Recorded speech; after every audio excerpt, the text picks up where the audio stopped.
I was reading this column by Ross Tucker, and for the record, Ross is a friend. I think he's a talented dude. He has his own show. He has a very good podcast. He's a former offensive lineman. He writes for The Athletic, but he wrote in The Athletic, a dynasty? And I don't know if he didn't write the headline. A dynasty? ? The Chiefs won't even repeat as Super Bowl champions. Now, that's a bold statement made by a guy who played in the league and understands the league. And his point is, it's only happened 3 times in the last 30 years. Cowboys, 92-93. Broncos, 97-98. Patriots, 03 and 04. That also means it hasn't happened in 16 years. Becoming a dynasty is tougher than ever. He's right.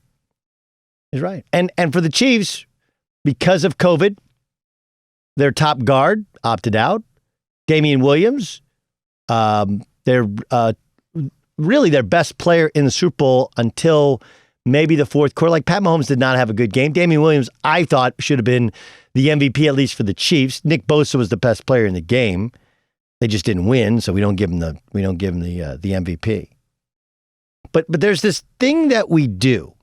Okay, there's this thing we do where we say, well, look, it hasn't happened in 16 years. There is no dynasty. Now, there's a difference between being a dynasty and winning back-to-back. And I understand that you're like, well, Gottlieb, in order to have a dynasty, you got to win back-to-back championships.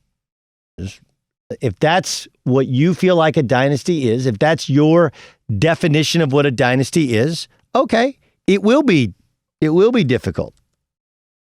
It will be difficult.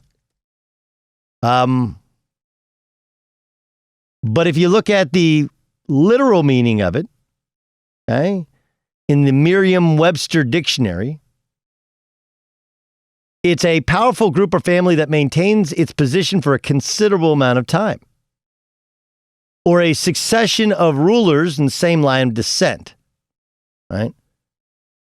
Sports dynasties,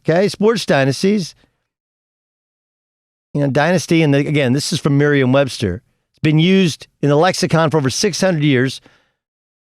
It started with a ruling family, and in 1905, they started talking about baseball's dynasty. But the point is this.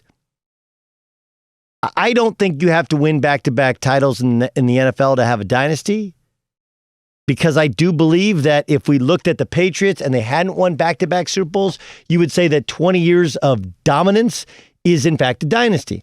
It's a lot like the Spurs. They never won back-to-back. It's a little bit different in the NBA. But okay, man, look, they were set to return 20 out of 22 before 2 dudes opted out because of COVID.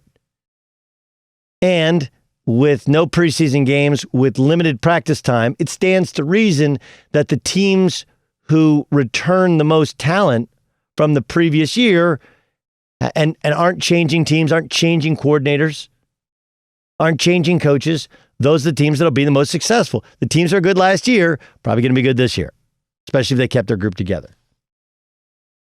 More to the point, I would tell you that I believe Andy Reid has been the author of a dynasty previously. You may find it hard to believe. You may. But I look back, and if you remember,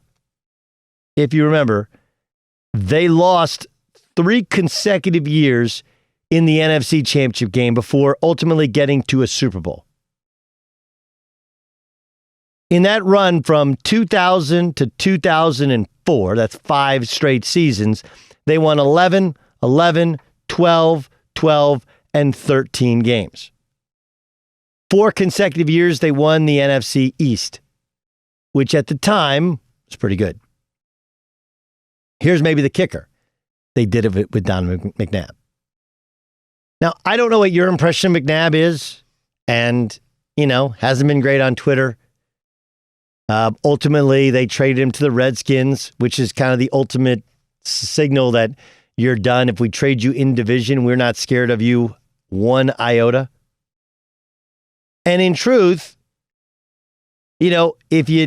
they had the 1-6-10 year, and Andy Reid had his own personal issues with the family, with the boys off the football field. He had issues with, Terrell Owens torpedoed that team after the Super Bowl. That's all part of it. He had double-digit win seasons. Right? Double-digit win season, which is the sign of a really, really good team. 8 out of 11 years. They went to the NFC Championship game 4 times. They won the NFC Championship game in a 5th time that they played in it and went all the way to the Super Bowl, and McNabb was terrible in the Super Bowl. But the point is, to be that consistently good in the NFL, in many ways, the Eagles were, in fact, a dynasty. Because he did it with McNabb. He did it with Mike Vick. I mean, heck, that's really the truth. And look, and this is not me trying to disparage Mike Vick, but Mike Vick was straight out of jail.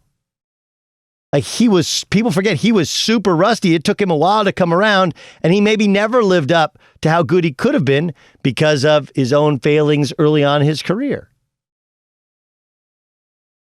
The year they won 6 games, that was the year that Don McNabb got hurt. Do you remember who their starting quarterback was for 7 of those games? Have you ever heard of Mike McMahon? You ever heard of him? I mean, neither have I. I forgot. I totally forgot who he was. Right. So only injury to their starting quarterback kept them from continuing in their dominance.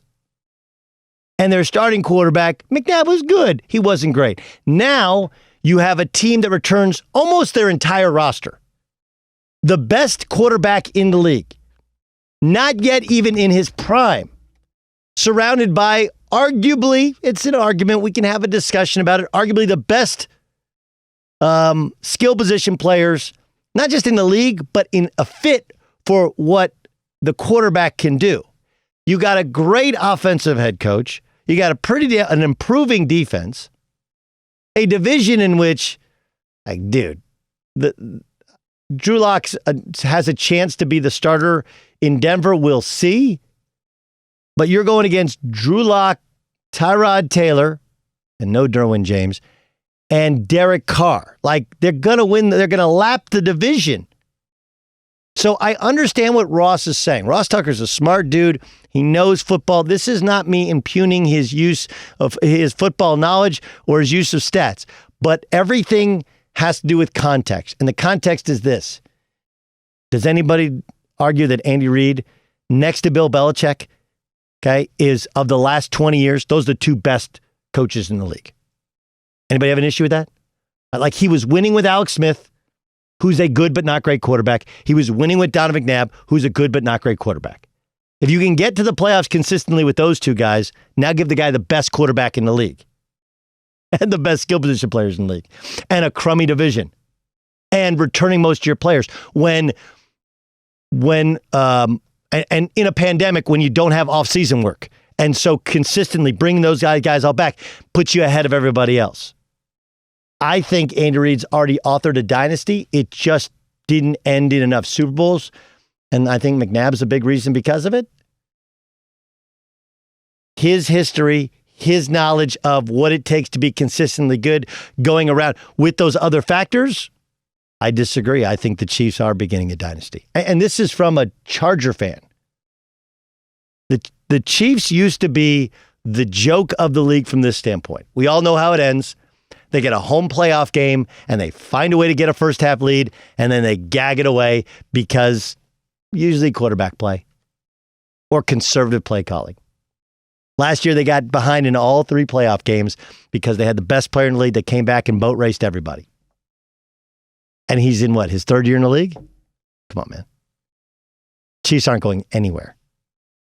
Anywhere from their perch atop the AFC West and from one of the dominant teams in the NFL.